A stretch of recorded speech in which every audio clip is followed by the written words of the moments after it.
Assalamualaikum warahmatullahi wabarakatuh. Hai teman-teman, perkenalkan nama saya Diva Ramadhani. Saya dari kelas 11 biasa tuh. Oke teman-teman, di video ini saya akan menceritakan sedikit tentang masa kecil Nabi Muhammad SAW. Baiklah, setelah lahirnya Nabi Muhammad SAW, sudah menjadi tradisi bangsa Arab untuk memberikan bayi-bayi mereka kepada wanita pedalaman. Tujuannya agar bayi-bayi mereka terhindar dari penyakit yang menyebar di perkotaan, dan juga agar bayi-bayi mereka terlatih berbahasa Arab dengan fasih sejak dini. Oleh karena itu, Abdul Muthalib pun mencari wanita pedalaman untuk menyusui cucunya. Perempuan-perempuan dari pedalaman tentunya mengharapkan upah yang memadai untuk jasa menyusui selama 2 tahun. Oleh sebab itu, mereka biasanya menghindari bayi yang berstatus yatim seperti Muhammad. Salah satu wanita yang menawarkan jasanya adalah Halimatus Sa'diyah. Sebenarnya, Halimah tidak berminat membawa bayi Muhammad. Akan tetapi, dia tidak mendapatkan bayi yang lain. Oleh karena itu, ia tetap membawa bayi tersebut. Halimah berkata kepada suaminya, Abu Habsyah, "Tidak senang aku pulang bersama teman-temanku tanpa membawa seorang bayi.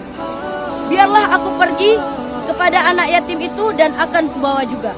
"Baiklah," kata suaminya. "Mudah-mudahan karena itu dia akan membawa berkah kepada kita." Ternyata memang bayi Muhammad membawa berkah kepada keluarga Halimah. Ternak kambingnya menjadi gemuk-gemuk dan susunya pun bertambah.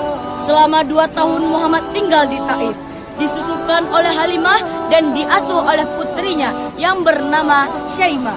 Sesudah 2 tahun Muhammad disapi dan dibawa kembali kepada ibunya di Mekah. Setelah itu Muhammad dibawa kembali oleh Halimah ke pedalaman atas permintaan Aminah.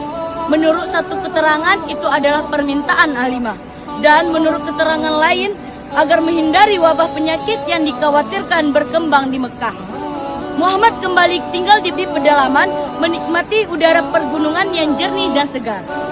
Tatkala Muhammad sudah berumur 4 tahun, terjadilah peristiwa yang luar biasa yang membuat Halimah sangat khawatir akan keselamatan Muhammad. Diriwayatkan oleh Muslim dari Anas, suatu hari Muhammad kecil didatangi oleh malaikat Jibril. Saat itu dia sedang asik bermain dengan teman-temannya. Malaikat Jibril membawanya, merebahkannya dan membelah dadanya. Segumpal hati yang masih berlumuran darah dikeluarkan sertanya berkata, "Ini adalah bagian dari setan yang ada padanya." Jibril lalu mencuci hati itu dengan air zam-zam yang ditaruh dalam sebuah bejana emas. Kemudian mengembalikan ke tempat semula, dikatukan lagi satu dengan lainnya. Setelah itu Muhammad dikembalikan ke tempat teman-temannya. Mereka lari berhamburan menemui ibu asuhnya, Halimah. "Muhammad telah dibunuh," ujar mereka. Semuanya bergegas menghampiri Muhammad yang pucat pasi ketakutan. Anas menuturkan, "Aku pernah melihat bekas belahan itu di dada beliau." Peristiwa tersebut diisyaratkan dalam Quran surah Al-Insyirah ayat 1 yang berbunyi, "Bismillahirrahmanirrahim, alam nashrah laka sadrak," yang artinya, "Bukankah kami telah melapangkan untukmu dadamu?" Setelah peristiwa tersebut, Halimah benar-benar khawatir dengan keselamatan Muhammad yang diasuhnya. Lalu dia bergegas memulangkan Muhammad kepada ibunya di Mekah. Muhammad kecil kembali ke pangkuan ibunya. Tatkala Muhammad sudah berumur 6 tahun, ibunya membawanya berziarah ke makam ayahnya di Madinah. Aminah membawa serta Ummu Aiman mendampinginya. Aminah tinggal di sana selama 1 bulan. Kemudian kembali ke Mekah. Tetapi di dalam perjalanan Aminah jatuh sakit.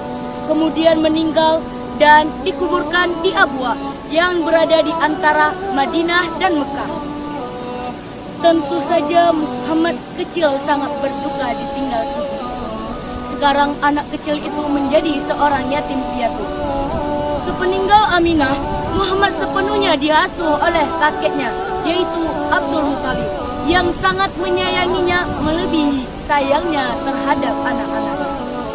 diceritakan oleh Ibnu Hisham bahwa ada satu tempat istirahat khusus untuk Abdul Muthalib di bawah naungan Ka'bah. Anak-anak biasanya duduk mengelilingi tempat itu untuk menunggu kedatangan ayah mereka. Pada suatu hari, Muhammad datang dan langsung duduk di tempat istirahat khusus Abdul Muthalib tersebut. Spontan, anak-anaknya menarik Muhammad agar mundur dari tempat tersebut. Ketika hal itu diketahui oleh Abdul Muthalib, beliau menegur anak-anaknya. Biarkan cucuku ini, sungguh dia begitu istimewa. Baiklah, hanya inilah yang dapat saya ceritakan. Mohon maaf jika ada kesalahan dan kekurangan. Saya Diva Ramadhani, pamit undur diri. Wabillahi taufiq wal hidayah. Wassalamualaikum warahmatullahi wabarakatuh.